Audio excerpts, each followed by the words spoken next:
Hello दोस्तों। आज हम पढ़ने वाले हैं basic concepts of data and statistics. ये वीडियो को ज़रूर एंड तक देखें क्योंकि ये बहुत ही इम्पोर्टेंट होने वाला है एग्जाम के पॉइंट ऑफ व्यू से। चलिए शुरू करते हैं।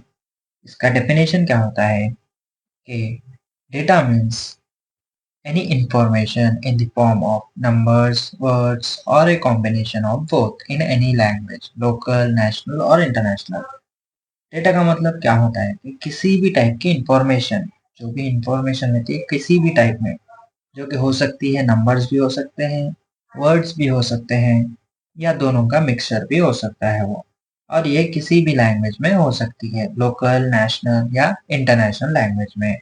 इसका एग्जांपल देखेंगे तो एज, एज भी हमारा एक डेटा है। नेम, नेम भी हमारा एक डेटा होता है। टेम्परेचर वगैरह जो भी हम वैल्यूज को नोट डाउन करते हैं वो भी हमारा डेटा हो सकता है। तो डेटा कुछ भी हो सकता है, नंबर्स, वर्ड्स और combination of both of them. चलिए देखते हैं डेटा और स्टैटिस्टिक्स के बीच का डिफरेंस। डेटा जो होता है वो रॉ फॉर्म में होता है, उसी को हम प्रोसेस्ड करेंगे तो वो सिस्टमेटिकली अरेंज हो जाएगा तो स्टैटिस्टिक्स कहलाएगा। ये लेस क्लैरिटी होती है, इसमें मोर क्लैरिटी होती है। ये अनप्रोसेस्ड होता है, ये प्रोसेस्ड होता है। एग्जाम्पल के तौर पर देखेंगे तो वेट ऑफ पीपल, इसमें क्या होता है 80 केजी, 70 केजी, 60 केजी, ऐसा हम एग्जाम्पल ले लेंगे वेट। वो उसी वेट को हम प्रोसेस्ड कर कर सिस्टमेटिकली अरेंज करेंगे तो उसमें क्लैरिटी ज़्यादा रहेंगी। क्लैरिटी कैसा, एवरेज वेट क्या है, और उसको ग्राफ से हम रिप्रेजेंट कर सकते हैं, ग्राफ बनाकर, और एनालिसिस भी कर सकते हैं उससे। ये सब स्टैटिस्टिक्स में आता है। डेफिनेशन ऑफ स्टैटिस्टिक्स देखेंगे। It is a branch of mathematics. ये डील करता है collection, analysis, interpretation and presentation of large numerical datas. साथ ही साथ बायोस्टैटिस्टिक्स का भी देख लेंगे हम। जब स्टैटिस्टिक्स को हम ह्यूमन बॉडी या मेडिसिन और पब्लिक हेल्थ में यूज करते हैं तो उसी को हम बोलते हैं biostatistics. Statistics related to the human body, medicine or public is known as biostatistics. Uses of data देखेंगे। डेटा को हम कहाँ पर यूज करते हैं? डेटा को हम एनालिसिस में यूज करते हैं, डिसीजन मेकिंग में, और न्यू आइडियाज या न्यू पॉलिसीज बनाने में हम उसको यूज करते हैं। प्लानिंग करते हैं और रिसर्च में भी हम डेटा को यूज कर सकते हैं। अब डेटा के सोर्सेस क्या है देखिए, 1, 2 और ये थर्ड वाला इधर है देखिए, 3 सोर्सेस है। और फर्स्ट वाला है एक्सपेरिमेंट। जो भी एक्सपेरिमेंट परफॉर्म करते हैं, जैसा कि फिजियोलॉजी, बायोकेमिस्ट्री, फार्माकोलॉजी, जो लैब्स में वगैरह वहाँ पर एक्सपेरिमेंट्स परफॉर्म करते हैं, उसका डेटा लेकर हम उसी को सोर्स बना सकते हैं। नेक्स्ट है सर्वे। सर्वे कर कर भी हम उसको सोर्स में लेके आ सकते हैं उसका डेटा।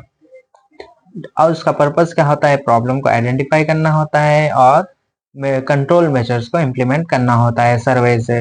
जैसा कि देखिए यहाँ पर एग्जांपल के तौर पर समझाऊंगा। रिकॉर्ड्स में देखिए, लॉन्ग टर्म रिकॉर्ड्स जो होते हैं उसी को हम डेटा का सोर्स बोलते हैं, जैसे कि birth, death, marriages. In case देखिए प्रॉब्लम को आइडेंटिफाई कैसा करेंगे। विलेज ए है और विलेज बी है। विलेज ए में बहुत ही ज्यादा बर्थ हुए, बहुत ही ज्यादा लोग पैदा हो रहे हैं, तो विलेज बी में कम हो रहे हैं। तो उसी को हम प्रॉब्लम को आइडेंटिफाई करेंगे, फिर कंट्रोल मेजर्स इम्प्लीमेंट करेंगे। या नहीं तो उसी को हम बहुत ही ज्यादा वैक्सीन प्रोग्राम्स और इंफ्रास्ट्रक्चर विलेज ए में लाने की कोशिश करेंगे। Apart from main sources, there are other sources also, such as census, sample registration system, epidemiological surveillance, environmental health data, population surveys. ये सब भी other sources में of sources of data में आते हैं। Types of data है अब हमारे पास यहाँ पर दो types है, qualitative and quantitative। Qualitative जो होता है वो descriptive data होता है। ये डील करता है qualities and characteristics से, ये डील करता है। वहाँ क्वांटिटेटिव डेटा जो होता है वो न्यूमेरिकल होता है, हम उसको नंबर्स में मेजर कर सकते हैं और ये मेजर होता है। ये क्या है, क्वालिटेटिव डेटा ये नंबर न्यूमेरिकली मेजर नहीं कर सकते हैं, ये सिर्फ ऑब्जर्व कर सकते हैं हम। एग्जाम्पल जैसा कि हम कलर हो गया, कलर को हम मेजर कर सकते हैं क्या? नहीं, सिर्फ ग्रीन रेड सब्जेक्टिव होता है, ये देख सकते हैं। स्मेल है, टेस्ट है, पेन है और अट्रैक्टिवनेस है। वहीं पर क्वांटिटेटिव डेटा जो होता है उसका एग्जाम्पल देखिए, हाइट, हाइट को हम मेजर कर सकते हैं ना।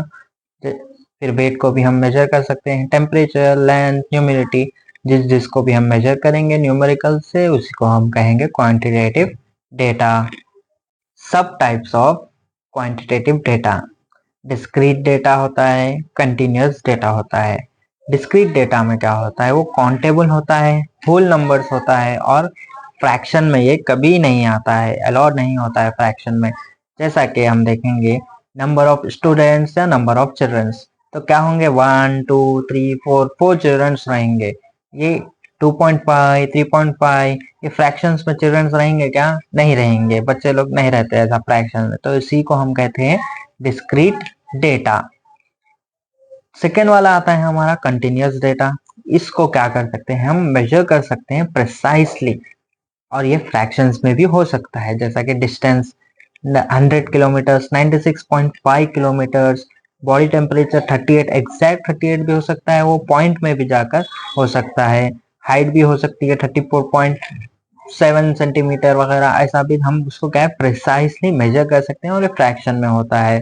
फ्रैक्शन में भी हो सकता है, ये फ्रैक्शंस में नहीं हो सकता है, ये होल नंबर होता है। 1 2 रहा तो पूरा लड़का रहेगा या लड़की रहेगी, या पूरा हाफ हाफ नहीं रह सकता है वो। उसी तरह से क्वालिटेटिव डेटा जो होता है उसी को हम मेजर करने के लिए हम स्केल यूज करते हैं, जैसा कि होती है पेन स्केल। हम उसको हम रिप्रेजेंट करते हैं नो पेन, नो पेन मतलब जीरो, उसको ऐसा रिप्रेजेंट करते हैं हम स्कोर से। माइल्ड पेन मतलब 1 to 3 स्केल में देते हैं। 4 to 6 होता है moderate, 7 to 8 severe, 9 very severe and 10 worst pain होता है। अब ये बात तो है ही क्वालिटेटिव डेटा। अब ये क्वालिटेटिव डेटा को क्वांटिटेटिव डेटा में कैसे कन्वर्ट करेंगे? डॉक्टर जो होते हैं पेशेंट से पूछते हैं स्केल पर पेन आपका कितना है ये बताओ बोलकर बोलते हैं वो। तो अब पेशेंट बोलेगा कि मॉडरेट पेन हो रहा है मुझे या सीवियर पेन हो रहा है मुझे बोलकर बोलेगा पेशेंट। तो डॉक्टर्स जो होते हैं वो स्कोरिंग दे देते हैं उन लोगों को, स्केल में कन्वर्ट कर लेते हैं। अब मॉडरेट पेन हो रहा है मतलब उसको 4 to 6 में पेन हो रहा है बोलकर उसी को हम क्वालिटेटिव से क्वांटिटेटिव में कम कन्वर्ट करने का ये स्केल बना ले सकते हैं हम। मेथड्स जो भी होते हैं डेटा को प्रेजेंट करने के लिए वो देखेंगे। फर्स्ट होता है टेबुलेशन फॉर्म, ये सिस्टमेटिकली अरेंज करता है डेटा को।